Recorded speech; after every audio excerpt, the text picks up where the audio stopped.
সেই কথা বলার অধিকারটাও কেড়ে নিয়েছিলেন এই খুনি হাসিনা।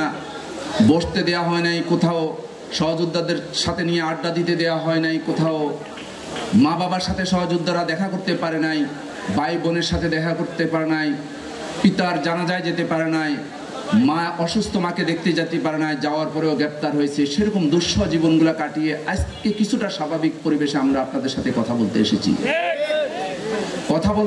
প্রিয় নেতা, যার হাত ধরে এই সংগঠনের সৃষ্টি, যিনি এই দলকে সৃষ্টি করেছিলেন, মহান স্বাধীনতার ঘোষক, আধুনিক বাংলাদেশের রূপকার, ৭১-এর রণাঙ্গনের বীর যোদ্ধা, বীর উত্তম খেতাবপ্রাপ্ত শহীদ প্রেসিডেন্ট জিয়াউর রহমানের কথা, যিনি ৭১ সালে পাকিস্তানি হানাদার কর্তৃক যখন পূর্ব পাকিস্তান আক্রান্ত হলো, যখন এদেশের জনগণ দিক বিদিক ছুটাছুটি করতেছিল, কোথায় যাবে, কোথায় আশ্রয় নিবে, কি করবে, যারা আশা দেখিয়েছিল, যারা স্বাধীনতার মন্ত্র শুনিয়েছিল, যারা গণতন্ত্রের কথা বলেছিল, তারা সবাই পালিয়ে গেল।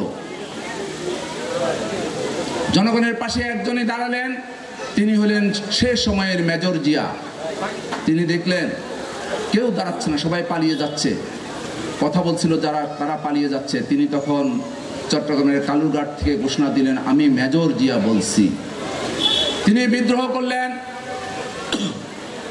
তিনি পাকিস্তানিদের বিরুদ্ধে অস্ত্র ধরলেন, সবাইকে অস্ত্র ধরার জন্য উজ্জীবিত করলেন। ৯ মাস রণাঙ্গনে লড়াই করে এদেশকে স্বাধীন করলেন, একটি স্বাধীন ভূখণ্ড এদেশের মানুষকে উপহার দিলেন। আবার রাজনীতিবিদরা ফিরে আসলো, তারা রাষ্ট্র ক্ষমতা দখল করলেন। যে কথাগুলো বলেছিলেন বাংলাদেশ মানুষকে গণতন্ত্র উপহার দিবে, আইনের শাসন উপহার দিবেন, সবকিছু ভুলে গিয়ে তারা বাংলাদেশের সব সংবাদপত্র নিষিদ্ধ করে 4টি সংবাদপত্র অনুগত রাখলেন। কথা বলার কণ্ঠরোধ করে দিলেন, বাংলাদেশে বাকশাল কায়েম করলেন, একটি মাত্র দল থাকবে, আর কোনো দল থাকবে না। এটা কিন্তু স্বাধীনতার মূল মন্ত্র ছিল না।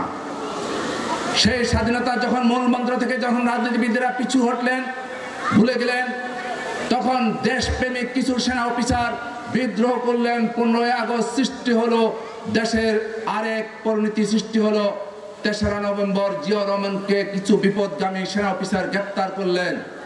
গ্রেপ্তারের পর সাধারণ সিপাহীরা দেখলেন যে এই দেশকে রক্ষা করতে হলে জিয়াউর রহমানকে আবার দরকার। তারা 7ই নভেম্বর আবার পাল্টা অভ্যুত্থানের মাধ্যমে জিয়াউর রহমানকে বন্দিশালা থেকে মুক্তি করে বাংলাদেশের দায়িত্ব নেওয়ার জন্য আহ্বান জানালেন। আমাদের আদর্শ জনক শহীদ প্রেসিডেন্ট জিয়াউর রহমান সেদিন বুঝেছিলেন, আমি যদি দেশের হাল না ধরি, এটাকে একটি ব্যর্থ রাষ্ট্র হিসেবে প্রতিবেশী একটি সাম্রাজ্যবাদী রাষ্ট্র দখল করতে পারে। তিনি সেদিন সবকিছু জেনে বুঝে দেশের স্বার্থে, মানুষের স্বার্থে আবার রাষ্ট্রের দায়িত্ব নিলেন। দেশ থেকে দেশে খাল খনন, মজা পুকুরে মাছের চাষ, বাড়ির আঙ্গিনায় মুরগি পালন থেকে সবকিছু শুরু করলেন। বাংলাদেশকে স্বনির্ভর হওয়ার জন্য বাংলাদেশের মানুষকে স্বপ্ন দেখালেন কিভাবে স্বনির্ভর হওয়া যায়, কিভাবে একটা বাড়ির ভিতর সবকিছু লালন পালন করা যায়। জিয়াউর রহমান দেখালেন, তিনি খাল খনন করে, শস্য উৎপাদন করে বাংলাদেশ থেকে চাউল রপ্তানি করলেন গিনিতে। এমনি ভাবে তিনি টেকনাফ থেকে তেতুলিয়া, রূপসা থেকে পাথুরিয়া চষে বেড়ালেন, আর মানুষের মনের মণিকোঠায় স্থান করে নিলেন মাত্র 3 বছরের মধ্যে। এই 3 বছর বাংলাদেশের মানুষকে এমন স্বপ্ন দেখিয়েছিলেন, সে কারণে 50-60 বছরের রাজনীতিবিদদেরকে ভুলে এদেশের জনগণ জিয়াউর রহমানকে মনের মণিকোঠায় স্থান দিলেন।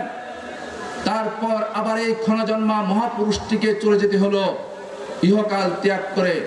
তারপরে বেগম খালেদা জিয়া আবার বাংলাদেশের মানুষকে গণতন্ত্রের স্বপ্ন দেখালেন, বললেন স্বৈর শাসনের অবসান ঘটিয়ে এদেশের মানুষকে গণতন্ত্র উপহার দিলেন।